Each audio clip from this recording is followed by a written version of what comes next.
Bible कहती है परमेश्वर ने दानियल को बहुत बुद्धिमान, बहुत ज्ञानी बनाया था। एक बार उस राजा ने दर्शन देखा जिसने उसे गुलाम बनाकर लेकर आया था कि जो भी मेरे स्वप्न को भी और उसके अर्थ को समझा देगा उसे बहुत प्रतिष्ठा मिलेगी। लेकिन बेबीलोन के अंदर कोई भी ऐसा तंत्र मंत्र करने वाला, झाड़ा फूक ज्योतिषी कोई भी ऐसा नहीं था जो उसका स्वप्न और अर्थ दोनों समझा सके।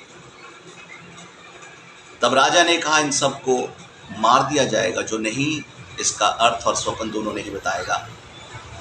तब मेरे प्रियो बात निकल कर आई दानियल के पास। तब दानियल ने क्या कहा, अपने साथियों को कहा कि हम परमेश्वर से दया मांगे, हम दया मांगे परमेश्वर से कि हम राजा को उसका स्वप्न और उसका अर्थ दोनों बता सकें। मेरे प्रियो, ये बहुत ही मुश्किल और कठिन और असंभव बात है। बेबीलोन के अंदर जितने भी ज्योतिष, जितने भी सारे बड़े बड़े तंत्र मंत्र करने वाले थे, ओझा लोग थे, पंडित लोग थे, उन सब ने पूरा जोर लगाया, राजा को कह दिया कि राजा, ऐसा कोई भी मनुष्य इस धरती पर नहीं है और ना कोई ऐसा राजा है जिसने ऐसी बात कही, और ऐसा कोई भी नहीं है जो स्वप्न और उसका अर्थ दोनों समझा सके। ये सिर्फ देवता ही बता सकते हैं। मेरे प्रियो, दानियल ने अपने साथियों से बात करी। उन्होंने कहा कि आओ हम परमेश्वर से दया मांगे कि हम उसका स्वप्न और स्वप्न का अर्थ दोनों बता सकें। मेरे प्रियो, बाइबल क्या कहती है, बड़े ध्यान से सुनना। दानियल बहुत ही बुद्धिमान और समझदार व्यक्ति था। वो स्वप्न का, जो आपने स्वप्न देखा है, जो आपने दर्शन देखा है, उसको एकदम से स्पष्ट क्लियर तरीके से बता देता था। लेकिन स्वप्न को साथ में बताना ये असंभव बात थी। लेकिन बाइबल क्या कहती है, पवित्र शास्त्र क्या कहता है, जब दानियल ने ऐसा कहा तो उन लोगों पर दया हुई और दानियल ने राजा के सामने जाकर उसको उसका स्वप्न और स्वप्न के साथ उसका अर्थ भी उस राजा को बता दिया। मेरे प्रियो, पवित्र शास्त्र में बहुत स्पष्ट रीति से यह बात लिखी है कि परमेश्वर ही है जो आदर के योग्य है, उसका नाम धन्य है। बुद्धिमानों को बुद्धि और समझदारों को समझ देने वाला वो परमेश्वर ही है। वो परमेश्वर दयालु है। ये वचन मेरा आपको बताने का एक ही मकसद है मेरे प्रियो, कि हम जाने कि परमेश्वर दयालु है, वो दया करता है। अगर आज हमें दया की ज़रूरत है, अगर हम अपने जीवन की आज दया को ढूंढ रहे हैं, अगर आज हम परमेश्वर से दया मांगते हैं, तो वो परमेश्वर हम पर दया करता है।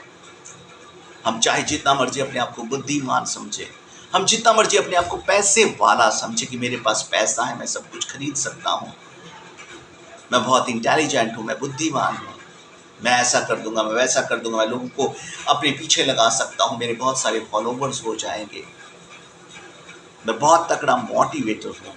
नहीं नहीं नहीं मेरे प्रियो, इंसान नथिंग है। जब तक परमेश्वर दया ना करे, मनुष्य नथिंग है। बुद्धिमानों को बुद्धि, समझदारों को समझ परमेश्वर की ही ओर से आती है। पवित्र शास्त्र में लिखा, वो दानियल बहुत बुद्धिमान था। वो हर प्रकार की विद्या के अंदर, शिक्षा के अंदर उसे प्रवीणता हासिल थी। वो इंटेलिजेंट था, वो बुद्धिमान था, वो विजडम और नॉलेज से भरा हुआ इंसान था। इतना कुछ होते हुए भी वो स्वप्न को नहीं बता सकता था। लेकिन जब परमेश्वर से उसने दया मांगी, उसके साथियों ने मिलकर दया मांगी, तो परमेश्वर ने उस पर दया की, तो उन चारों की जान बच गई। जो काम हमारी ताकत से, हमारी बुद्धि से, हमारी समझ से, हमारे पैसे से नहीं हो सकता, हमारी इंटेलिजेंसी से नहीं हो सकता, वो काम दया से हो सकता है। हम परमेश्वर से दया मांगे। हमारे पास कुछ भी नहीं है, हमारे पास हम बिल्कुल भी, हमारे पास नॉलेज नहीं है, बुद्धि नहीं है, पैसा नहीं है, हम अनपढ़ हैं, लेकिन अगर हमारे ऊपर परमेश्वर दया करे, हम वो मुकाम हासिल कर सकते हैं जिसकी हम कल्पना भी नहीं कर सकते। मेरे प्रियो, जब डैनियल ने उस राजा का स्वप्न बताया और साथ में उसका अर्थ भी बताया, तो बाइबल क्या कहती है, वो दानियल बहुत ऊंचे पद पर हुआ। इसलिए मेरा कहने का मतलब आप लोगों को यही है मेरे प्रियो, हम परमेश्वर से दया मांगते रहें। बाइबल कहती है, दो अंधे सड़क के किनारे बैठे भीख मांग रहे थे, वो अंधे थे, वो दिखाई नहीं देता था। वो चिल्लाए, हे प्रभु यीशु नासरी, हम पर दया कर। जब वो चिल्ला रहे थे तो यीशु ने उनकी आवाज को सुना और यीशु ने कहा कि तुम क्या चाहते हो? तब उन्होंने कहा, प्रभु हम देखना चाहते हैं। यीशु ने उनकी आंखों को छुआ और वो देखने लग गए। आज आप सोचते हो हमारे पास पैसा नहीं है, हम गरीब हैं, हम अकेले हैं, आज हमारे लिए कोई प्रार्थना करने वाला भी नहीं है, हम बहुत दूर हैं परमेश्वर से। मेरे प्रियो, एक बार आप परमेश्वर के पास आए, उससे परमेश्वर से कहें, प्रभु से कहें, प्रभु तू मुझ पर दया कर, मुझे इस परिस्थिति से निकाल ले, मुझे इस दुखद परिस्थिति से निकाल ले प्रभु। मैं मरना नहीं चाहता, मैं अकेला हूं, मैं निराश हूं प्रभु, तू मुझे इस निराशा से निकाल ले। मैं अकेली हूं, मुझे इस दुखद परिस्थिति से निकाल ले। मैं जीना चाहता हूं, मैं जीना चाहती हूं प्रभु, तू मुझ पर दया कर। मेरे बेटे पर दया कर, मेरी बेटी पर दया कर, मेरे डैडी पर, मेरी मम्मी पर दया कर प्रभु। मेरे प्रियो, जब हम दया मांगते हैं उस परमेश्वर से जो हमारा सृष्टिकर्ता, जो हमारा सृजनहार है, वो हम पर दया करता है। आप उसके पीछे बने रहें, उसके साथ लगे रहें, प्रभु आपके ऊपर दया करेगा। आपके पास कुछ भी नहीं है, नो मैटर, कोई मायने नहीं रखता। आपके पास परमेश्वर है, आपके पास यीशु है, वो आपकी प्रार्थनाओं को सुनता है। उसके कान हमारी दुहाई पर लगे रहते हैं।